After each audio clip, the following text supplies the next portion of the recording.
이재명 대통령은 자신의 SNS를 통해 국제통화기금 IMF가 한국의 현재 재정정책 기조를 매우 신중하고 적절하다고 평가했습니다. 특히 최근의 재정 확장 움직임에 대해 국가 생산성을 높이기 위한 구조개혁의 일환이라며 긍정적인 진단을 내놓은 가운데 이재명 대통령은 이를 인용하며 경제 성장을 위한 적극적인 재정 운용의 필요성을 재차 강조했습니다. 이 대통령은 무조건 긴축을 주장하는 분들이 나라를 생각한다면 꼭 봐야 할 기사라고 언급하며 정부의 재정 역할이 단순히 부채를 늘리는 것이 아니라 미래 성장을 위한 필수적 투자임을 시사했습니다. 이는 인구 위기 극복과 산업 구조 개편을 위해 재정이 보다 능동적으로 움직여야 한다는 이 대통령의 평소 지론과 궤를 같이 하는 것으로 풀이됩니다. 현지 시간 14일 미국 워싱턴 DC에서 열린 정례 브리핑에서 줄리 코잭 IMF 대변인은 한국의 국가 부채 상황이 매우 견고하다고 밝혔습니다. 코잭 대변인은 한국의 부채는 지속 가능한 수준이며 부채 위기가 발생할 위험 또한 낮다고 명시했습니다. IMF의 분석에 따르면 한국의 일반 정부 부채는 2030년지 DP 대비 63%에 도달할 것으로 전망되지만 이는 전 세계 평균치의 절반 수준에 불과합니다. 코잭 대변인은 부채 증가의 속도보다는 한국의 부채 수준이 상대적으로 낮다는 전체적인 상황에 초점을 맞추는 것이 중요하다며 현재 한국이 유지하고 있는 신중한 재정 기조 속에서의 다소간 확장은 매우 적절한 조치라고 평가했습니다. 이 같은 확장이 적절하다고 평가받는 이유는 생산성 향상과 구조 개혁 때문입니다.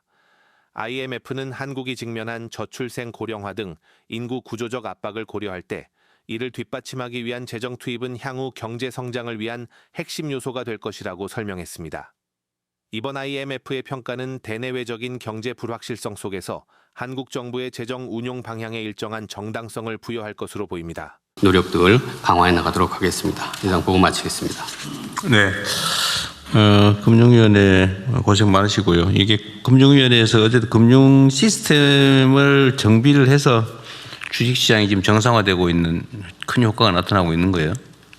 근데 지금 계속 좀 주식시장 정상화 조치는 계속돼야 될 텐데. 맞습니다. 네.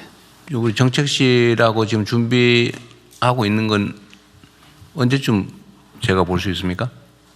예, 법률 부분하고요. 또 뭐 거래소 자체 구조 개혁하고 있는 건 두 가지 또 네. 좀 사전에 좀 이렇게 예, 이렇게 가버넌스 이런 문제도 있고 그래가지고요. 준비해서 보고 드리겠습니다. 이제 큰 돌을 몇 개 집어낸 수준인데 이제 잔돌을 집어내야 될 거 아니에요, 그죠?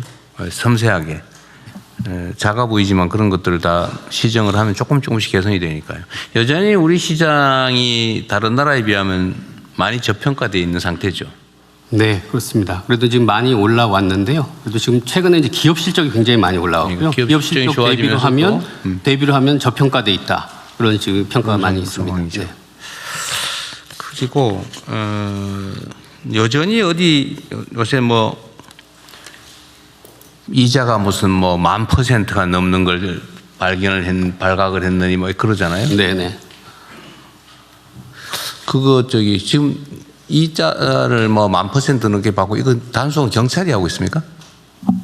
예, 경찰에서 주로 단속. 경찰에서. 예.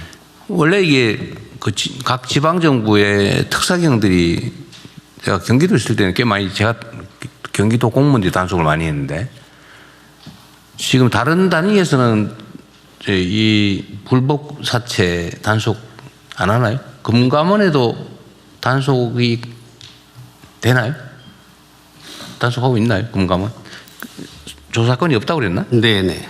근데 저희들이 예방 차원에서 불법 사금융 네. 예방이랑 그다음에 당하시는 분들 저희 전담자를 해서 원스톱 서비스를 해갖고요. 지금 가동이 됐죠. 그럼 지금은 현실적으로는 지방 정부들이 할 수는 있는데 크게 뭐 관심 있는 것 같지는 않고 경찰이 주로 해야 되는 거군요. 예, 경찰에서 주로 하고 있습니다. 그 사채 이자율이 뭐 10,000%가 넘고 그것도 주로는 젊은 청년들이 많이 당하잖아요. 예, 예. 사회 초년생들이 많이 당하는데. 예, 그렇습니다. 그 신병 처리는 어떻게 하고 있어요? 그죠? 악질적이고 이러면 좀 엄하게 되는 거 아니에요? 악질적으로 뭐 사안에 따라서 저희가 이제 판단을 하는데 뭐 채권 추심하고 이럴 때 이제 폭력을 수반한다든지 이런 경우는 그 구속 수사를 적극. 근데 그냥 단순히 너무 과하게 이자 높게 빌려줬다 이거 가지고는 그렇게 신병 처리를 엄하게는 안 하는 모양이군요. 예, 그런 부분들은 좀. 그러니까 이게 참 우리 사회에 아직도 그런 어두운 면이 많이 남아 있는 거죠. 근데 이 결국은 이 제도 금융에서 이걸 충분히 커버 못해서 생기는 일이라고요. 50만 원 빌리는데 50만 원 빌리면서 선이자 20만 원 띄고 30만 원 주고 뭐 한 며칠 2, 3주 지났더니 뭐 100만 원 돼 있고 막 그러잖아요.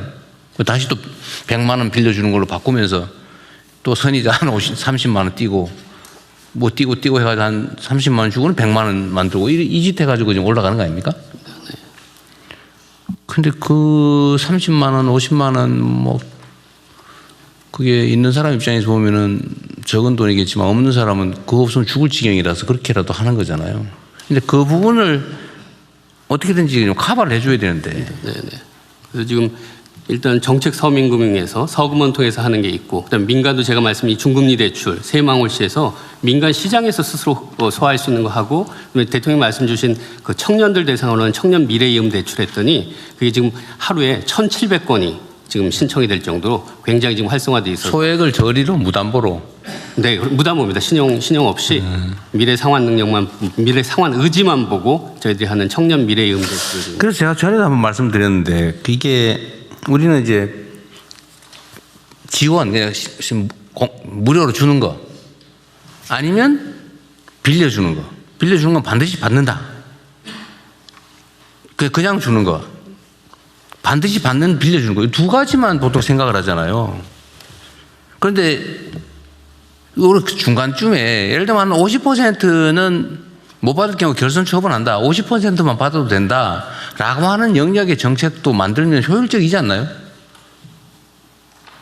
맞습니다. 그래서 저희들이 하는 게 청년 미래이음 대출 같은 경우는 미소금융을 통해서 전통적으로 그냥. 근데 그런 거를 하면 어디 일부 언론에서 뭐 50%를 떼어 먹혔느니 뭐 이렇게 비난을 하니까 웬만하면 그런 정책을 안 하려고 하는 거죠.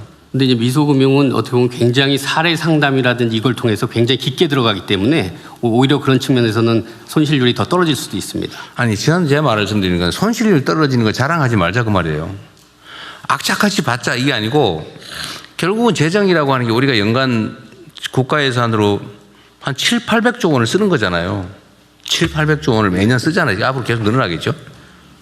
그중에 예를 들면 사람들한테 빌려주는 거에 대해서 예를 들면 2차 보전을 하거나 뭐 보증을 해주거나 이렇게 하는 지출도 있고 그냥 이렇게 지출로 지원해 주는 것도 있는데 그것도 어쨌든 수백조 아닙니까?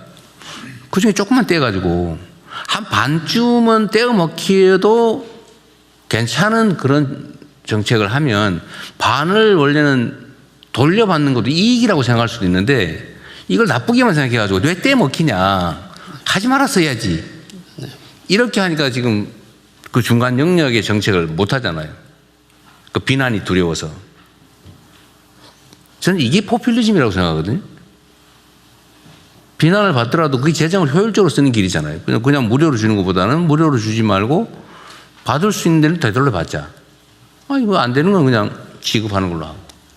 이 영역도 우리가 발굴을 해놔야 되지 않냐. 그래야 이 불법 사채 업자한테 걸려가지고 실제로는 100만 원밖에 못 썼는데 빚은 500만 원 돼 있고 이런 걸 막을 수가 있잖아요.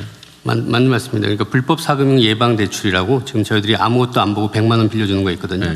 근데 그런 부분에 대해서 아무래도 손실률이 높게 나타나죠. 근데 그걸 보고 어떤 분들은 손실률이 너무 높다고 그러는데 말씀하신 대로 거기서 저희들이 구해낸 그 70% 이분들 같은 경우 만약에 그런 제도가 없었으면 다 불법 사금융 가서 범죄화되고 더 악화되기 때문에 그 잃어버린 30이 중요한 게 아니라 저희들이 막아낸 그 70, 그 30을 통해서 그렇죠. 100명을 저희들이 막아냈다. 그렇게. 그래가지고 신용불량 돼버리거나 이래가지고 애들 직장도 못 구하고 이러면 이제 기초생활 수급 지원을 하든지 뭐 실업수당을 줘야되든지 정부 재정이 훨씬 더 많이 들어간단 말이에요.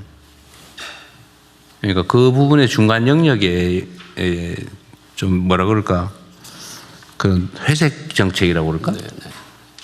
지원도 아니고 대출도 아니고 지원이기도 하고 대출이기도 하고 이런 것도 필요하겠다는 생각.